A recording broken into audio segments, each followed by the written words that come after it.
ಎಲ್ಲರಿಗೂ ನಮಸ್ಕಾರ. ಥಟ್ ಅಂತ ಹೇಳಿ ಕ್ವಿಜ್ ಕಾರ್ಯಕ್ರಮಕ್ಕೆ ತಮಗೆಲ್ಲ ಸ್ವಾಗತ. ಎಲ್ಲರಿಗೂ ಸ್ವಾತಂತ್ರ್ಯ ದಿನೋತ್ಸವದ ಶುಭಾಶಯಗಳು. ಸ್ವಾತಂತ್ರ್ಯ ಬಂದು ನಮಗೆ 78 ವರ್ಷಗಳು ಪೂರ್ಣಗೊಂಡಿವೆ. 79ನೇ ವರ್ಷಕ್ಕೆ ಹೆಜ್ಜೆಯನ್ನು ಇಡ್ತಾ ಇದ್ದೇವೆ. ಈ ಒಂದು ಶುಭ ಸಂದರ್ಭದಲ್ಲಿ ನಮ್ಮ ದೇಶದ ಬಗ್ಗೆ ಒಂದಷ್ಟು ಮಾಹಿತಿಯನ್ನು ತಿಳಿದುಕೊಳ್ಳುವ ಆಸೆ. ಅದನ್ನು ತಿಳಿಸಿಕೊಡೋದಕ್ಕೆ ಇವತ್ತು ನಮ್ಮ ಜೊತೆ ನಾಡಿನ ಹಲವು ಕಡೆಯಿಂದ ಬಂದಿರುವ ವಿದ್ಯಾರ್ಥಿಗಳು ಇದ್ದಾರೆ. ಅವರ ಪರಿಚಯ ಮಾಡಿಕೊಂಡು ಕಾರ್ಯಕ್ರಮ ಮುಂದುವರಿಸೋಣ. ನಮ್ಮ ಮೊದಲ ವಿದ್ಯಾರ್ಥಿನಿ. ಎಲ್ಲರಿಗೂ ನಮಸ್ಕಾರ. ನನ್ನ ಹೆಸರು ಆರ್ ರಕ್ಷಿಕಾ. ನಾನು 9ನೇ ತರಗತಿಯ ವಿದ್ಯಾರ್ಥಿನಿ. ನಾನು ರೇನ್ಬೋ ಶಾಲೆಯಿಂದ ಬಂದಿದ್ದೇನೆ. ನನ್ನ ಹವ್ಯಾಸ ಪುಸ್ತಕಗಳನ್ನು ಓದುವುದು. ರಕ್ಷಿಕಾ ಅವರಿಗೆ ಸ್ವಾಗತವನ್ನು ಕೋರ್ತಾ ಇದ್ದೇವೆ. ಮುಂದಿನ ಸ್ಪರ್ಧಿ. ಎಲ್ಲರಿಗೂ ನಮಸ್ಕಾರ. ನನ್ನ ಹೆಸರು ಹಂಸಿತಾ ಎಚ್ಎಂ. ನಾನು GHS ಬಸವಘಟ್ಟ ಶಾಲೆಯಿಂದ ಬಂದಿದ್ದೇನೆ, ಹಾಸನ ಜಿಲ್ಲೆ. ನನ್ನ ಹವ್ಯಾಸ ಪುಸ್ತಕಗಳನ್ನು ಓದುವುದು. ಹಂಸಿತಾ ಅವರಿಗೆ ಸ್ವಾಗತವನ್ನು ಕೋರ್ತಾ ಇದ್ದೇವೆ. ನಮ್ಮ ಮೂರನೆಯ ಸ್ಪರ್ಧಿ. ಎಲ್ಲರಿಗೂ ನಮಸ್ಕಾರ. ನನ್ನ ಹೆಸರು ಆರ್ ಕೀರ್ತನ. ನಾನು 9ನೇ ತರಗತಿಯ ವಿದ್ಯಾರ್ಥಿನಿ. ನಾನು ರೇನ್ಬೋ ಶಾಲೆಯಲ್ಲಿ ಓದುತ್ತಿದ್ದೇನೆ. ನನ್ನ ಹವ್ಯಾಸಗಳು ಪುಸ್ತಕಗಳನ್ನು ಓದುವುದು. ಕೀರ್ತನ ಅವರಿಗೂ ಸಹ ಸ್ವಾಗತವನ್ನು ಕೋರ್ತಾ ಇದ್ದೇವೆ. ಮೂವರು ಸಿದ್ಧವಾಗಿದ್ದರೆ ಕಾರ್ಯಕ್ರಮ ಆರಂಭಿಸೋಣ. ಮೊದಲಿಗೆ ನಿಯಮಗಳನ್ನು ಒಮ್ಮೆ ನೋಡಿಬಿಡೋಣ. ಒಟ್ಟು 10 ಪ್ರಶ್ನೆಗಳು. ಮೊದಲು ಬಜರ್ ಒತ್ತಿದವರಿಗೆ ಉತ್ತರ ನೀಡುವ ಅವಕಾಶ. ಪ್ರತಿ ಸರಿ ಉತ್ತರಕ್ಕೆ ಒಂದು ಪುಸ್ತಕ ಬಹುಮಾನ. ಆಯ್ಕೆಗಳು ಬರುವ ಮೊದಲೇ ಬಜರ್ ಒತ್ತಿ ಸರಿ ಉತ್ತರ ನೀಡಿದರೆ 2 ಪುಸ್ತಕ ಬಹುಮಾನ. 100 ಅಂಕ ಗಳಿಸಿದವರಿಗೆ ಒಂದು ಪುಸ್ತಕ ವಿಶೇಷ ಬಹುಮಾನ. ನಕಾರಾತ್ಮಕ ತಂತ್ರಗಳಿಗೆ ಅವಕಾಶವಿಲ್ಲ. ಕಾರ್ಯಕ್ರಮದ ಮೊದಲ ಪುಸ್ತಕ, ಮೊದಲ ಪ್ರಶ್ನೆಯನ್ನು ಈಗ ನೋಡೋಣ. DVG ಅವರು ಬರೆದ ಮಂಕುತಿಮ್ಮನ ಕಗ್ಗ, ಈ ಪುಸ್ತಕವನ್ನು ಕೊಡ್ತಾ ಇದ್ದೇವೆ. ನಮ್ಮ ಪ್ರಶ್ನೆ, ಮೊದಲ ಪ್ರಶ್ನೆ: ಭಾರತದಲ್ಲಿರುವ ಸಂಪತ್ತನ್ನು ದೋಚಲು ಕ್ರಿಸ್ತಪೂರ್ವ 155ರಲ್ಲಿ ಯಾರು ಭಾರತದ ಮೇಲೆ ದಂಡೆತ್ತಿ ಬಂದು ಇಲ್ಲಿಯೇ ನೆಲೆಸಿದರು? ಆಯ್ಕೆಗಳನ್ನು ನೋಡೋಣ. ಮೊಹಮ್ಮದ್ ಬಿನ್ ಖಾಸಿಂ, ಕಾನಿಷ್ಕ, ಗೊಂಡೋಫೆರಸ್, ಮಿಯಾಂದಾರ್ ಒಂದು ಸೋಟರ್. ಬಜರೊತ್ತಿ ಉತ್ತರವನ್ನು ಕೊಡಿ. ಹೇಳಿ ಹಂಸಿತಾ. ಆಪ್ಷನ್ 2 ಕಾನಿಷ್ಕ ಅಂತ ಹೇಳ್ತಾ ಇದ್ದಾರೆ. ಇನ್ನೊಬ್ಬರಿಗೆ ಅವಕಾಶ. ಎರಡನೇದಾಗಿ ಬಜರ್ ಒತ್ತಿದ್ದಾರೆ ರಕ್ಷಿಕಾ. ಆಪ್ಷನ್ 1 ಮೊಹಮ್ಮದ್ ಬಿನ್ ಕಾಸಿಂ. ಹೌದಾ? ಉತ್ತರವನ್ನು ನೋಡೋಣ. ಆದರೆ ಸರಿಯಾದ ಉತ್ತರ ಮಿಯಾಂದಾರ್ ಒಂದು ಆಗಿತ್ತು. ಗ್ರೀಕೋ ಬ್ಯಾಕ್ಟ್ರಿಯಾದ ಅರಸ ಈತ. ಭಾರತದ ಮೇಲೆ ದಂಡೆತ್ತಿ ಬರ್ತಾನೆ. ಎಲ್ಲಿಯವರೆಗೆ ಇವನು ಭಾರತವನ್ನು ಗೆಲ್ತಾ ಬರ್ತಾನೆ ಅಂದರೆ ಗಂಗಾ ಯಮುನಾ ಬಯಲು ಪ್ರದೇಶ ಇದೆಯಲ್ಲ, ಅಲ್ಲಿಯವರೆಗೆ ಬಂದು ಭಾರತವನ್ನು ಆಕ್ರಮಿಸಿಕೊಂಡು ವಾಪಸ್ ಹೋಗೋದಿಲ್ಲ, ಇಲ್ಲೇ ಉಳ್ಕೋತಾನೆ. ಇಲ್ಲೇ ಉಳ್ಕೊಂಡು ತನ್ನ ಗ್ರೀಕ್ ಧರ್ಮವನ್ನು ಬಿಟ್ಟು ಬೌದ್ಧ ಧರ್ಮವನ್ನು ಸ್ವೀಕರಿಸ್ಬಿಟ್ಟು ತನ್ನ ಹೆಸರನ್ನೂ ಸಹ ಬದಲಾವಣೆ ಮಾಡ್ಕೋತಾನೆ. ಮಿಲಿಂದ ಅಂತ ಈತ ಪ್ರಖ್ಯಾತನಾಗ್ತಾನೆ. ಬೌದ್ಧ ಭಿಕ್ಷು ನಾಗಸೇನನ ಜೊತೆ ಈತನು ನಡೆಸುವ ಒಂದು ಸಂವಾದ ಇದೆ. ಇದು ಮಿಲಿಂದಪ್ಪನ್ನ ಅನ್ನೋ ಹೆಸರಲ್ಲಿ ಬಹಳ ಪ್ರಸಿದ್ಧವಾಗಿದೆ. ಇವನು ಅನೇಕ ಪ್ರಶ್ನೆಗಳನ್ನು ಬದುಕಿನ ಬಗ್ಗೆ ಕೇಳ್ತಾ ಹೋಗ್ತಾನೆ, ಬೌದ್ಧ ಧರ್ಮದ ಬಗ್ಗೆ ಕೇಳ್ತಾ ಹೋಗ್ತಾನೆ. ಅದಕ್ಕೆಲ್ಲ ಉತ್ತರಗಳನ್ನು ಕೊಡ್ತಾ ಬರ್ತಾನೆ ನಾಗಸೇನ. ಬಹಳ ಅಪರೂಪದ ಕೃತಿ ಇದು. ಮುಂದಿನ ಪುಸ್ತಕ KS ಪರಮೇಶ್ವರ್ ಅವರು ಬರೆದ ತೇಜಸ್ವಿ ಸಿಕ್ಕರು ಎನ್ನುವ ಪುಸ್ತಕ. ನಮ್ಮ ಪ್ರಶ್ನೆ: ಜೂನ್ 2025ರಲ್ಲಿ ಡಿಫೆನ್ಸ್ ಸೈಬರ್ ಏಜೆನ್ಸಿ ಹಲವು ಹಂತಗಳ ಸೈಬರ್ ಸುರಕ್ಷತೆಯ ಯೋಜನೆಯನ್ನು ಆರಂಭಿಸಿದೆ. ಇದರ ಹೆಸರೇನು? ಆಯ್ಕೆಗಳನ್ನು ನೋಡೋಣ. Cyber Rakshak, digital Suraksha, cyber Suraksha, operation firewall. ಬಜರೊತ್ತಿ ಉತ್ತರವನ್ನು ಕೊಡಿ.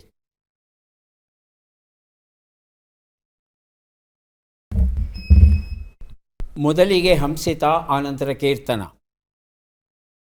Option 3 cyber Suraksha. Cyber Suraksha ಅಂತ ಹೇಳ್ತಾ ಇದ್ದಾರೆ. ಕೀರ್ತನ. Option 4 operation firewall. ಉತ್ತರವನ್ನು ನೋಡೋಣ. ಸರಿಯಾದ ಉತ್ತರ ಸೈಬರ್ ಸುರಕ್ಷಾ ಆಗಿತ್ತು. ಈ ಸೈಬರ್ ಸುರಕ್ಷಾ ಅನ್ನೋ ಉತ್ತರವನ್ನು ಕೊಟ್ಟದ್ದು ಹಂಸಿತಾ ಅವರು. ತೇಜಸ್ವಿ ಸಿಕ್ಕರು ಎನ್ನುವ ಈ ಒಂದು ಪುಸ್ತಕವನ್ನು ಅವರಿಗೆ ಕೊಡ್ತಾ ಇದ್ದೇವೆ. 100 ಜನ ತಜ್ಞರು ಸೇರ್ಕೋತಾರೆ. ನಮ್ಮ ಭಾರತೀಯ ಸೇನಾ ವ್ಯವಸ್ಥೆಯಲ್ಲಿ ಈ ಸೈಬರ್ ಸುರಕ್ಷತೆ ಏನಿದೆ, ಆ ಸುರಕ್ಷತೆಯಲ್ಲಿ ಇರ್ತಕ್ಕಂಥ ಲೋಪದೋಷಗಳನ್ನು ಪತ್ತೆ ಹಚ್ಚೋದು ಇವರ ಕೆಲಸ. ಪತ್ತೆ ಹಚ್ಚಿ ಇಂಥ ಕಡೆ ದುರ್ಬಲವಾಗಿದೆ ನಿಮ್ಮ ವ್ಯವಸ್ಥೆ ಅಂತ ಹೇಳ್ತಂದರೆ ಅದನ್ನು ಸಬಲಗೊಳಿಸ್ತಾರೆ. ಹೀಗೆ ಈ ಒಂದು ಕ್ಷೇತ್ರದಲ್ಲಿ ಬಹಳ ದೊಡ್ಡ ಪ್ರಮಾಣದ ಒಂದು ಅಧ್ಯಯನವನ್ನು ನಡೆಸಿದ್ರಂತೆ. ನಡೆಸಿ ಇರ್ತಕ್ಕಂಥ ಲೋಪದೋಷಗಳನ್ನೆಲ್ಲ ಮುಚ್ಚಿ ಈಗ ಅದನ್ನು ಬಹಳ ಶಕ್ತಿಯುತವನ್ನಾಗಿ ಮಾಡಿದ್ದಾರೆ. ಈ ಒಂದು ಯೋಜನೆಗೆ ಸೈಬರ್ ಸುರಕ್ಷಾ ಅನ್ನೋ ಹೆಸರನ್ನು ಕೊಟ್ಟಿದ್ದರು. ಮುಂದಿನ ಪುಸ್ತಕ ಕಿಚ್ಚಿನಲ್ಲಿ ಕೈ ಹಾಕಿ ಹೆಕ್ಕಿದವರು, ಆಯ್ದ ಶರಣರ ಜೀವನ ಚಿತ್ರಣ. ಡಾಕ್ಟರ್ ವೀಣಾ ಹೂಗಾರ್, ಪ್ರೊಫೆಸರ್ ಜಯಶ್ರೀ ಮಹಾಜನಶೆಟ್ಟಿ ಹಾಗೂ ಶಶಿಕಾಂತ ಪಟ್ಟಣ ಬರೆದಿರುವಂಥ ಕೃತಿ. ಪ್ರಶ್ನೆ: ಟೆಲಿಕಾಂ ಕ್ಷೇತ್ರದಲ್ಲಿ ಕ್ರಾಂತಿಯನ್ನುಂಟು ಮಾಡಲಿರುವ 6G ತಂತ್ರಜ್ಞಾನದ ಅಭಿವರ್ಧನೆಯನ್ನು ಯಾವ ಸಂಸ್ಥೆಯು ಮಾಡುತ್ತಿದೆ? ಆಯ್ಕೆಗಳನ್ನು ನೋಡೋಣ. IIT Delhi, IIT Madras, ISRO, IISc. ಬಜರುತ್ತಿ ಉತ್ತರವನ್ನು ಕೊಡಿ. ಹೇಳಿ Hansita. Option 1 IIT Delhi. IIT Delhi ಅಂತ ಹೇಳ್ತಾ ಇದ್ದಾರೆ. ರಕ್ಷಿಕಾ? IIT ಮದ್ರಾಸ್. IIT ಮದ್ರಾಸ್ ಅಂತ ಹೇಳ್ತಾ ಇದ್ದಾರೆ. ಆಯ್ಕೆ 2 ಉತ್ತರವನ್ನು ನೋಡೋಣ. IIT ಮದ್ರಾಸ್ ಉತ್ತರ ಸರಿಯಾಗಿದೆ. ಕಿಚ್ಚಿನಲ್ಲಿ ಕೈ ಹಾಕಿ ಹೆಕ್ಕಿದವರು ಎನ್ನುವ ಈ ಒಂದು ಪುಸ್ತಕವನ್ನು ರಕ್ಷಿಕಾ ಅವರಿಗೆ ಕೊಟ್ಟಿದ್ದೇವೆ. ಈಗ ನಾವು ಬಳಸ್ತಾ ಇರೋದು 5G ತಂತ್ರಜ್ಞಾನ. ಈ ವೈರ್ಲೆಸ್ ತಂತ್ರಜ್ಞಾನ ಏನಿದೆ ಅದು ದಿನೇ ದಿನೇ ಸುಧಾರಣೆಯಾಗ್ತಾ ಹೋಗ್ತಾ ಇದೆ. 5G ಅತ್ಯಂತ ವೇಗವಾಗಿ ಇರತಕ್ಕಂಥ ತಂತ್ರಜ್ಞಾನ ಇದು. ಇವತ್ತಿನ ಆ್ಯಂಬುಲೆನ್ಸ್ ಕ್ಷೇತ್ರದಲ್ಲಿ 5G ತಂತ್ರಜ್ಞಾನ ಮಾಡಿರುವ ಬದಲಾವಣೆ ಅದ್ಭುತವಾದದ್ದು. ಯಾಕಂದರೆ 5G ತಂತ್ರಜ್ಞಾನದ ಮೂಲಕ ಆಸ್ಪತ್ರೆಯಲ್ಲಿ ಇರ್ತಕ್ಕಂಥ ವೈದ್ಯರು ಆ್ಯಂಬುಲೆನ್ಸಲ್ಲಿ ಬರ್ತಾ ಇರ್ತಕ್ಕಂಥ ಒಬ್ಬ ರೋಗಿಗೆ ಯಾವ ಚಿಕಿತ್ಸೆಯನ್ನು ಕೊಡಬೇಕು, ಯಾವ ಪರೀಕ್ಷೆ ಮಾಡಬೇಕು, ಎಲ್ಲವನ್ನು ಅವರು ಮಾಡ್ತಾ ಇರ್ತಾರೆ. ಮತ್ತು ನೇರವಾಗಿ ರೋಗಿಯನ್ನು ನೋಡಬಹುದು, ರೋಗಿಯ ಸ್ಥಿತಿಗತಿಗಳನ್ನು ನೋಡಬಹುದು. ಆತನ ರಕ್ತದ ಒತ್ತಡ ಆಗಲಿ, ಉಷ್ಣತೆ ಆಗಲಿ, ನಾಡಿ ಮಿಡಿತ ಆಗಲಿ, ಎಲ್ಲವನ್ನು ನೋಡಿ ತಿಳಿಯಲಿಕ್ಕೆ ಸಾಧ್ಯ ಇದೆ.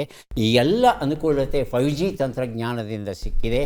ಇದನ್ನೂ ಮೀರಿಸಬಲ್ಲಂಥ 6G ತಂತ್ರಜ್ಞಾನವನ್ನು IIT ಮದ್ರಾಸ್ ತಜ್ಞರು ಈಗ ಸಿದ್ಧಪಡಿಸ್ತಾ ಇದ್ದಾರಂತೆ. ಶುಭವಾಗಲಿ ಅಂತ ಹಾರೈಸೋಣ. ಮುಂದಿನ ಪುಸ್ತಕ ರನ್ನ ಕವಿ ಬರೆದ ಗದಾಯುದ್ಧ ಸಂಗ್ರಹಂ. ಸಂಪಾದಕರು ತೀನಂ ಶ್ರೀಕಂಠಯ್ಯ ಅವರು. ನಮ್ಮ ಪ್ರಶ್ನೆ: 1930 ಬೆಳಗಾವಿಯಲ್ಲಿ ನಡೆದ ಉಪ್ಪಿನ ಸತ್ಯಾಗ್ರಹದಲ್ಲಿ ಯಾರು ಉಪ್ಪನ್ನು ಹರಾಜು ಹಾಕಿದರು ಅನ್ನೋದನ್ನು ತಿಳ್ಕೋಬೇಕಾಗಿದೆ. ಆಯ್ಕೆಗಳು: ಗಂಗಾಧರರಾವ್ ದೇಶಪಾಂಡೆ, ರಂಗನಾಥ ದಿವಾಕರ್, ಹನುಮಂತರಾವ್ ಕೌಜಲಗಿ, ಕಾರ್ನಾಡ್ ಸದಾಶಿವರಾವ್. ಉತ್ತರ ಗೊತ್ತಿಲ್ಲ ಅಂದರೆ ಊಹೆ ಮಾಡಬಹುದು. ಬಜರೊತ್ತಿ ಉತ್ತರವನ್ನು ಕೊಡಿ.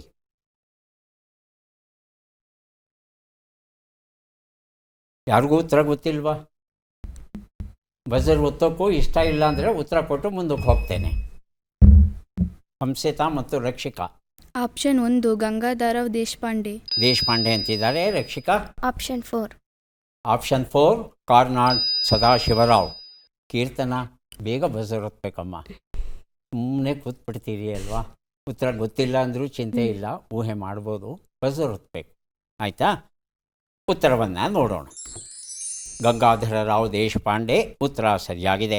ಹಂಸಿತಾ ಈ ಉತ್ತರವನ್ನು ಕೊಟ್ಟಿದ್ದಾರೆ. ಗದಾಯುದ್ಧ ಸಂಗ್ರಹಂ ಎನ್ನುವ ಈ ಒಂದು ಪುಸ್ತಕವನ್ನು ಕೊಟ್ಟಿದ್ದೇನೆ. ದಂಡಿ ಸತ್ಯಾಗ್ರಹ ನಮಗೆಲ್ಲ ಗೊತ್ತಿದೆ. ದಂಡಿ ಸತ್ಯಾಗ್ರಹದ ದಿನದಂದು ಗಾಂಧೀಜಿ ಅವರು ಈ ದಂಡಿ ಅನ್ನೋ ಪ್ರದೇಶದಲ್ಲಿ ಏನು ಬ್ರಿಟಿಷರ ಕಾನೂನನ್ನು ಉಲ್ಲಂಘಿಸ್ತಾರೆ, ಅದೇ ದಿನ ಕಾನೂನು ಉಲ್ಲಂಘನೆ ನಮ್ಮ ಕರ್ನಾಟಕದ ಅಂಕೋಲದಲ್ಲಿ ನಡೆಯುತ್ತೆ. ಹಾಗೆಯೇ ಅದೇ ದಿನವೇ ಬೆಳಗಾವಿಯಲ್ಲೂ ಸಹ ನಡೆಯುತ್ತೆ. ಈ ಬೆಳಗಾವಿಯಲ್ಲಿ ಅಕ್ರಮವಾಗಿ ತಯಾರಿಸಿದ ಉಪ್ಪನ್ನು ಬಹಿರಂಗವಾಗಿ ಮಾರಾಟ ಮಾಡ್ತಾರೆ ಗಂಗಾಧರರಾವ್ ದೇಶಪಾಂಡೆ ಅವರು. ಇವರ ಪೂರ್ಣ ಹೆಸರು ಗಂಗಾಧರರಾವ್ ಬಾಲಕೃಷ್ಣ ದೇಶಪಾಂಡೆ ಅಂತ. ಇವರೂ ಸಹ ಆ ಉಪ್ಪನ್ನು ಹರಾಜು ಹಾಕಿ ಬ್ರಿಟಿಷರ ಕಾನೂನು ಏನಿತ್ತು ಅದನ್ನು ಭಗ್ನಗೊಳಿಸ್ತಾರೆ ಅವರು. ಹಾಗಾಗಿ ಇವರನ್ನು ಕರ್ನಾಟಕದ ಸಿಂಹ ಅಂತಲೂ ಸಹ ಕರೀತಾರೆ. ಮುಂದಿನ ಪುಸ್ತಕ ಮತ್ತು ಪ್ರಶ್ನೆ, ಬೆಳಗಾಗಿ ನಾನೆದ್ದು, ಎಚ್.ಎಸ್. ವೆಂಕಟೇಶ್ ಮೂರ್ತಿ ಬರೆದಂಥ ಪುಸ್ತಕ ಇದು. ನಮ್ಮ ಪ್ರಶ್ನೆ, ಬಿಟ್ಟ ಅಕ್ಷರಗಳನ್ನು ತುಂಬಿ. ಚಿ, ಘ, ದ, ದ, ಕಾ.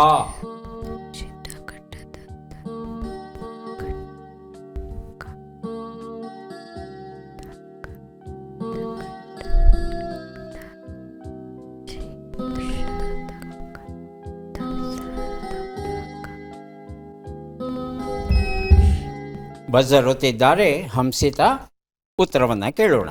ನಿಶ್ಚಿತಘಟ್ಟದ ದರಕಾರ. ನಂಗೆ ಅರ್ಥವಾಗಲಿಲ್ಲಮ್ಮ. ನಿಶ್ಚಿತಘಟ್ಟದ ಎಲ್ಲಿದೆ ಅದು?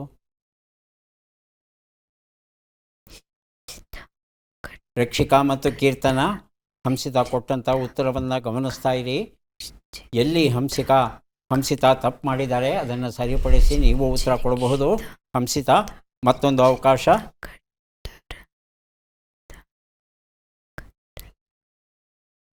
ಪ್ರಯತ್ನಿಸಿ, ಬಿಡಬೇಡಿ.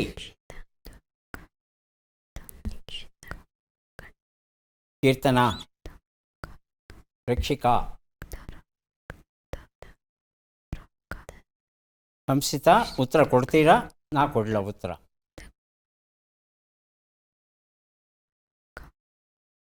ಉತ್ತರವನ್ನು ನೋಡೋಣ. ಪಶ್ಚಿಮ ಘಟ್ಟದ ದಟ್ಟ ಕಾಡು. ಹತ್ರಕ್ಕೆ ಬಂದು ದೂರ ಹೋದ್ರಿ ಅಲ್ವಾ ಹಂಸಿತಾ? ಮುಂದಿನ ಪುಸ್ತಕ ಮತ್ತು ಪ್ರಶ್ನೆ, ಮಧು ವೈಯನ್ ಬರೆದ ಡಾರ್ಕ್ ವೆಬ್. ಇಂಟರ್ನೆಟ್ಟಿನಲ್ಲಿ ನೀವು ಎಷ್ಟು ಸುರಕ್ಷಿತರು ಅನ್ನೋ ಉಪಪ್ರಶ್ನೆಯನ್ನು ಕೇಳ್ತಾರೆ ಈ ಪುಸ್ತಕದಲ್ಲಿ. ಮಧು ಅವರು ನಮ್ಮ ಪ್ರಶ್ನೆ, ಈ ಕೆಳಗಿನ ಲೆಕ್ಕಗಳನ್ನು ಪೂರ್ಣಗೊಳಿಸಿ ಉತ್ತರಗಳನ್ನೆಲ್ಲ ಕೂಡಿ ಅಂತಿಮ ಉತ್ತರವನ್ನು ನೀಡಿ. ಉತ್ತರದ ಮಹತ್ವವನ್ನು ತಿಳಿಸಿ. ಲೆಕ್ಕ ಬಂದಿದೆ. 855 ಕೂಡು 677, 297 ಕಳೆ 171, 15 ಗುಣಿಸು 20, 100 ಭಾಗಿಸು 10.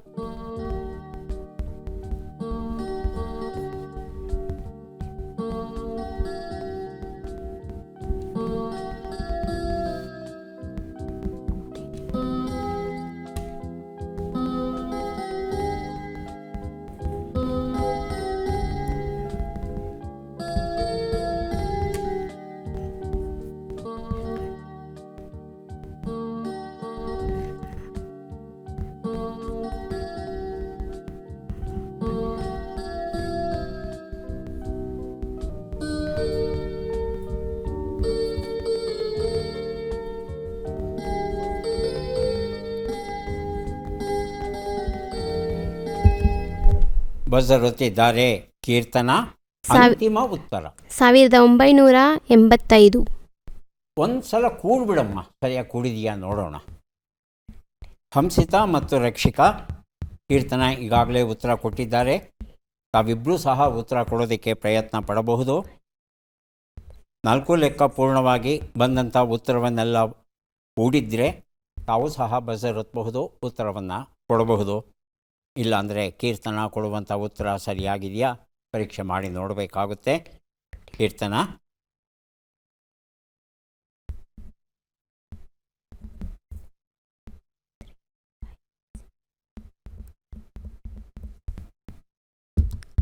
ಸಾವಿರದ 1965. ಮೊದಲು ಹೇಳಿದ ಉತ್ತರ ಸರಿನಾ? ಈಗ ಹೇಳಿದ ಉತ್ತರ ಸರಿನಾ? ಈಗ ಹೇಳಿದ ಉತ್ತರ ಈಗ ಹೇಳಿದ್ದು ಸರಿಯಾಗಿದೆಯಾ? ಆವಾಗಲೇ ಹೇಳಿದ ತಪ್ಪ? ಹಾಂ, ಹಂಸಿತಾ 1965. ಅದೇ ಉತ್ತರವಾ? ರಕ್ಷಿಕಾ, ಇನ್ನೂ ಮಾಡ್ತಾ ಇದ್ದೀರಾ? ಆಯಿತಾ? ಆಯಿತು ಸರ್. ಹಾಂ, ಹೇಳಿ. 600, 870. ಹಾಂ, ಉತ್ತರವನ್ನು ನೋಡ್ತಾ ಹೋಗೋಣ.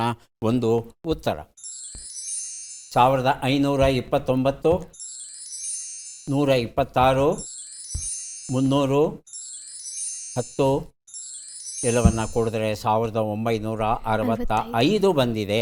ಈ ಉತ್ತರವನ್ನು ಕೀರ್ತನ ಅವರು ಕೊಟ್ಟಿದ್ದಾರೆ. ಡಾರ್ಕ್ ವೆಬ್ ಈ ಪುಸ್ತಕವನ್ನು ಕೊಡ್ತಾ ಇದ್ದೇನೆ. ಹಾರ್ಟ್ ಸೀಟಲ್ಲಿ ಕೂತಾಗ ಕೆಲವು ಸಲ ಕೂಡೋವಾಗ ಕಳೆಯುವಾಗ ಸ್ವಲ್ಪ ಗೊಂದಲ ಆಗುತ್ತೆ. ನಿಮಗೆ ಉತ್ತರ ಗೊತ್ತಿದೆ, ಸರಿಯಾಗಿ ಮಾಡಿದ್ದೀರಾ ಅನ್ನೋ ಮನವರಿಕೆ ನನಗೆ ಆಗಿದ್ದಕ್ಕೆ ಇನ್ನೊಂದು ಅವಕಾಶ ಕೊಟ್ಟೆ, ಉಪಯೋಗಿಸ್ಕೊಂಡ್ರಿ. ರಕ್ಷಿಕಾ, ಎಲ್ಲೋ ಒಂದು ಸಣ್ಣ ತಪ್ಪಾಗಿರಬೇಕು ನೋಡಿ. ಕೀರ್ತನ 1965 ಉತ್ತರ ಕೊಟ್ಟಿದ್ದೀರಿ. ನಮ್ಮ ದೇಶಕ್ಕೆ ಸಂಬಂಧಪಟ್ಟ ಹಾಗೆ 1965 ಎನ್ನುವ ಇಸವಿ ಯಾವ ಮಹತ್ವವನ್ನು ಪಡೆದಿದೆ ಅನ್ನೋದನ್ನು ಹೇಳಿದರೆ ಇನ್ನೂ ಒಂದು ಪುಸ್ತಕ ಕೊಡ್ತೇವೆ.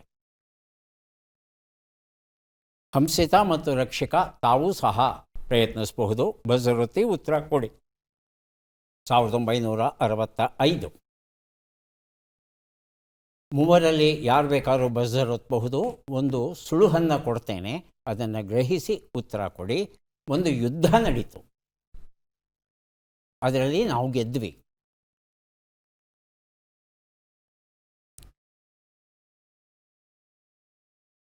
ಸರಿಯಾದ ಉತ್ತರ 1965ರಲ್ಲಿ ಭಾರತ ಪಾಕಿಸ್ತಾನ್ ಯುದ್ಧ ನಡೆಯುತ್ತೆ.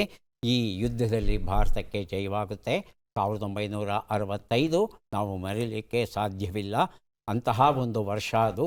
ಲಾಲ್ ಬಹದ್ದೂರ್ ಶಾಸ್ತ್ರಿಯವರು ದೇಶ ಬಹಳ ಬಹಳ ಕಷ್ಟದಲ್ಲಿದೆ, ಹಾಗಾಗಿ ತಾವು ದಯವಿಟ್ಟು ಒಂದು ವಾರದಲ್ಲಿ ಒಂದು ದಿನ ಒಂದು ಹೊತ್ತು ಊಟವನ್ನು ಬಿಟ್ಟರೆ ಆ ಊಟದ ಹಣವನ್ನು ಯುದ್ಧಕ್ಕೆ ಬಳಸಬಹುದು ಅಂದಾಗ ಸೋಮವಾರದ ರಾತ್ರಿ ಊಟ ಮಾಡ್ತಾ ಇರಲಿಲ್ಲ. ಶಾಸ್ತ್ರಿಗಳು ಮಾತ್ರ ಇಲ್ಲ, ಇಡೀ ದೇಶದ ಜನ ಸೋಮವಾರ ರಾತ್ರಿ ಊಟವನ್ನು ಮಾಡದೆ ಆ ಹಣವನ್ನು ಯುದ್ಧಕ್ಕಾಗಿ ತೊಡಗಿಸಿದ್ರು. ಮರೀಲಿಕ್ಕೆ ಸಾಧ್ಯ ಇಲ್ಲ. ನಮ್ಮ ದೇಶದ ಇತಿಹಾಸವನ್ನು ನಾವೆಲ್ಲ ಒಂದು ಸಲ ಮತ್ತೆ ತಿಳ್ಕೊಳ್ಳೋದು ತೀರಾ ಅಗತ್ಯ. ಮುಂದಿನ ಪುಸ್ತಕ ಮಹಾಭಾರತ ಅನ್ವೇಷಣೆ. ನಿಮ್ಮ ಪ್ರಶ್ನೆ ಸಂಪಾ ಉತ್ತರ. ಜಗದೀಶ ಶರ್ಮ ಸಂಪಾ ಬರೆದಂಥ ಪುಸ್ತಕ ಇದು. ನಮ್ಮ ಪ್ರಶ್ನೆ. ಇವರನ್ನು ಗುರುತಿಸಿ.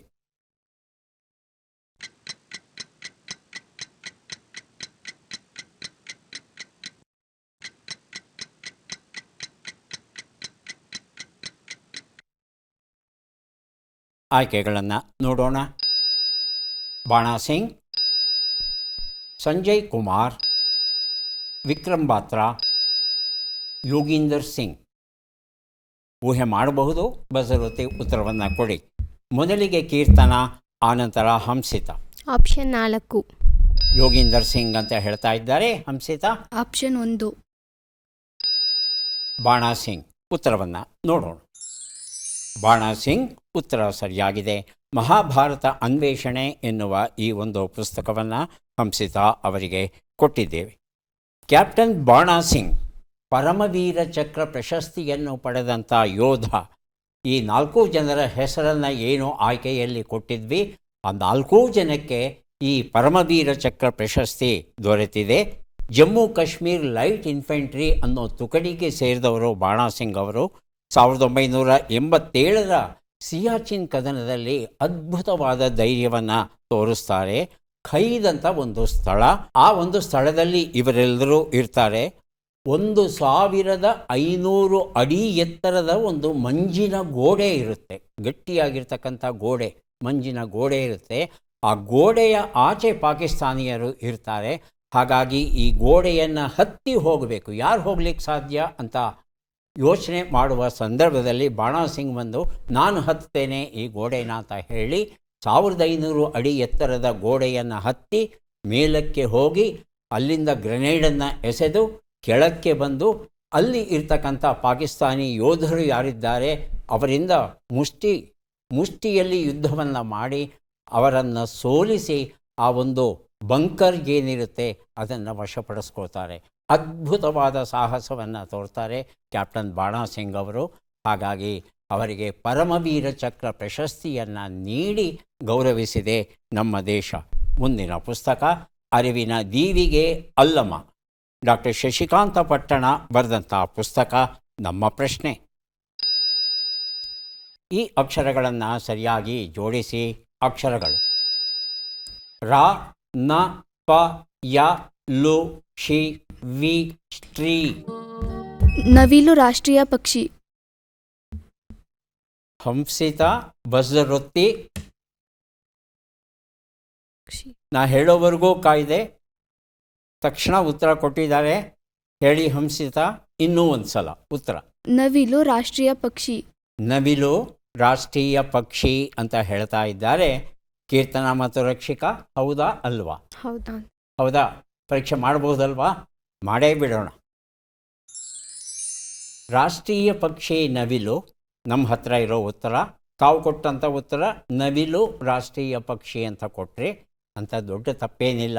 ಉತ್ತರ ಸರಿ ಅಂತ ಸ್ವೀಕರಿಸಿ ಅರಿವಿನ ದೀವಿಗೆ ಅಲ್ಲಮ ಎನ್ನುವ ಈ ಒಂದು ಪುಸ್ತಕವನ್ನು ಹಂಸಿತ ಅವರಿಗೆ ಕೊಟ್ಟಿದ್ದೇವೆ. ಈಗ 3 ಪುಸ್ತಕಗಳನ್ನು ಕೊಡೋದಕ್ಕೆ ನಾವು ಸಿದ್ಧವಾಗಿದ್ದೇವೆ. ಪದಬಂಧ ಬಂದಿದೆ, ಸುಳುಹುಗಳನ್ನು ನೋಡೋಣ.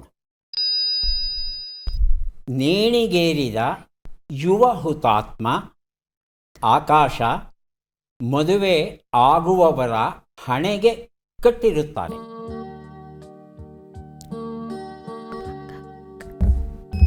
ಬಜರ್ ಒತ್ತಿದ್ದಾರೆ ಹಂಸಿತ. ಒಂದು ಉತ್ತರ ಭಗತ್ ಸಿಂಗ್. ಮೊದಲನೇದು ಹೇಳಿ, ಜ್ವರ ಹೇಳಿ. ಭಗತ್ ಸಿಂಗ್. ಭಗತ್ ಸಿಂಗ್.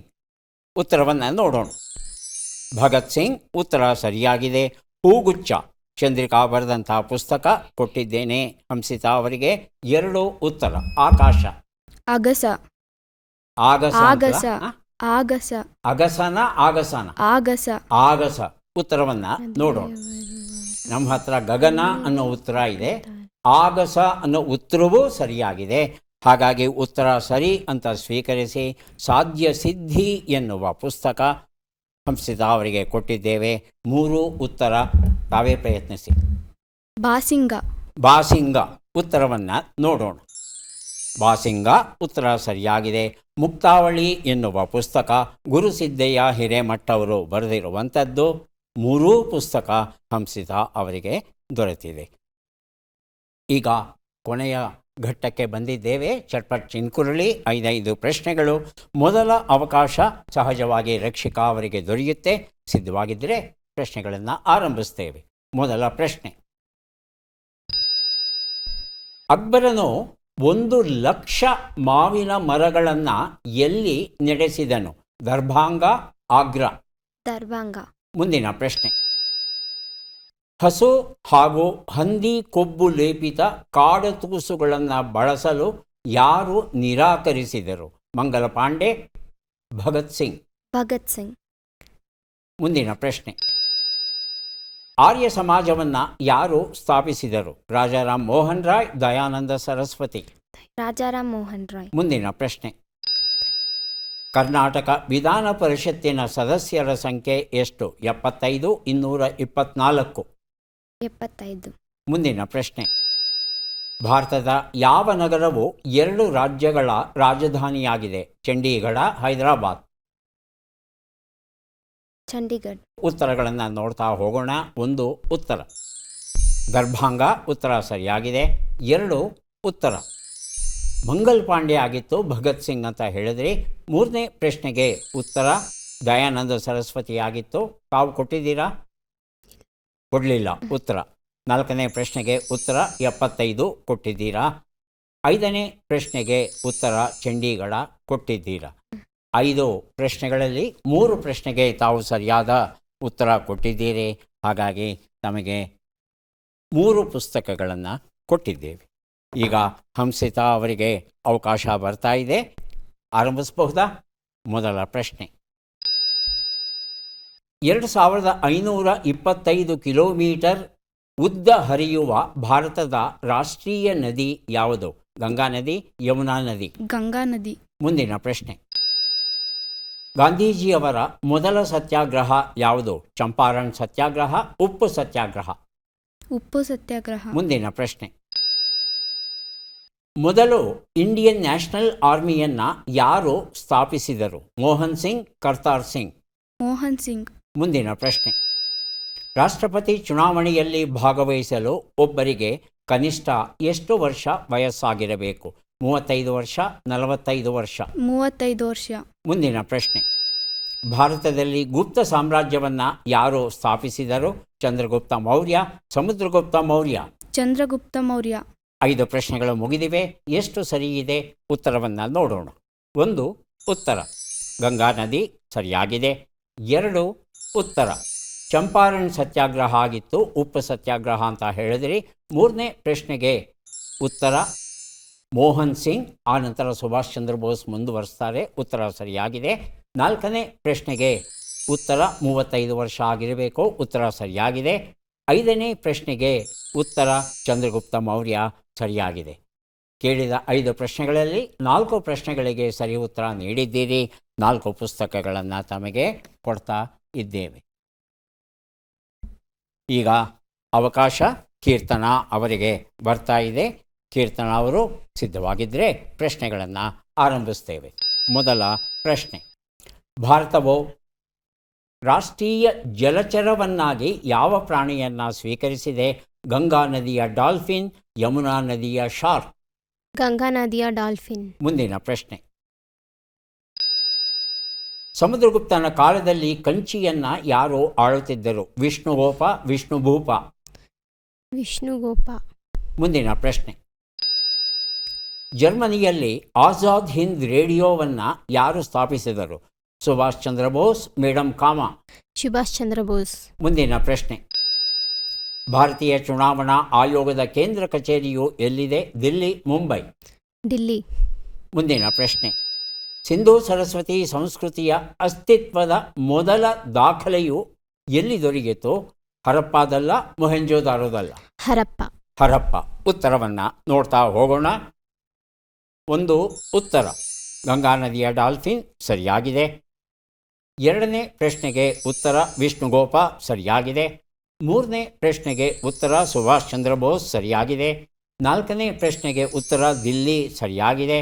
5ನೇ ಪ್ರಶ್ನೆಗೆ ಉತ್ತರ ಹರಪ್ಪ ಸರಿಯಾಗಿದೆ. ಕೇಳಿದ 5 ಪ್ರಶ್ನೆಗಳಿಗೆ ಉತ್ತರವನ್ನು ಕೊಟ್ಟಿದ್ದೀರಾ. ಹಾಗಾಗಿ ತಮಗೆ 5 ಪುಸ್ತಕಗಳನ್ನು ಕೊಡ್ತಾ ಇದ್ದೇವೆ. ಯಾರಿಗೆ ಎಷ್ಟು ಪುಸ್ತಕಗಳು ಬಂದಿವೆ ಅದನ್ನು ನೋಡುವ ಕ್ಷಣ ಈಗ ಬಂತು. ರಕ್ಷಿಕಾ ಅವರಿಗೆ ಒಟ್ಟು 4 ಪುಸ್ತಕಗಳು ತಮಗೆ ದೊರೆಯುತ್ತಾ ಇವೆ. ಪುಸ್ತಕಗಳನ್ನು ಸ್ವೀಕರಿಸಿ ಕಾರ್ಯಕ್ರಮದಲ್ಲಿ ಭಾಗವಹಿಸಿದ್ದಕ್ಕೆ ತಮಗೆ ಧನ್ಯವಾದಗಳನ್ನು ಅರ್ಪಿಸ್ತಾ ಇದ್ದೇವೆ. ಧನ್ಯವಾದಗಳು.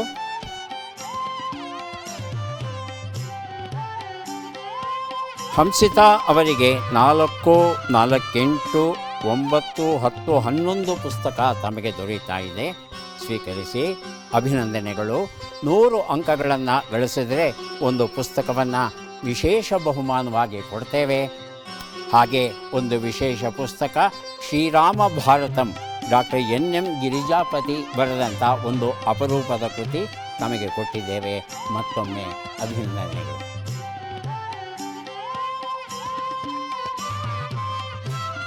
4, 2, 6 ಪುಸ್ತಕಗಳು ಸ್ವೀಕರಿಸಿ ಅಭಿನಂದನೆಗಳು.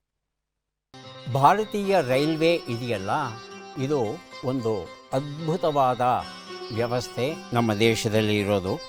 68,000 ಕಿಲೋಮೀಟರ್ ಉದ್ದದ ರೈಲ್ವೆ ಜಾಲ ಉಂಟಂತೆ ನಮ್ಮ ಭಾರತ ದೇಶದಲ್ಲಿ. ಮತ್ತೆ ಭೇಟಿಯಾಗೋಣ. ನಮಸ್ಕಾರ.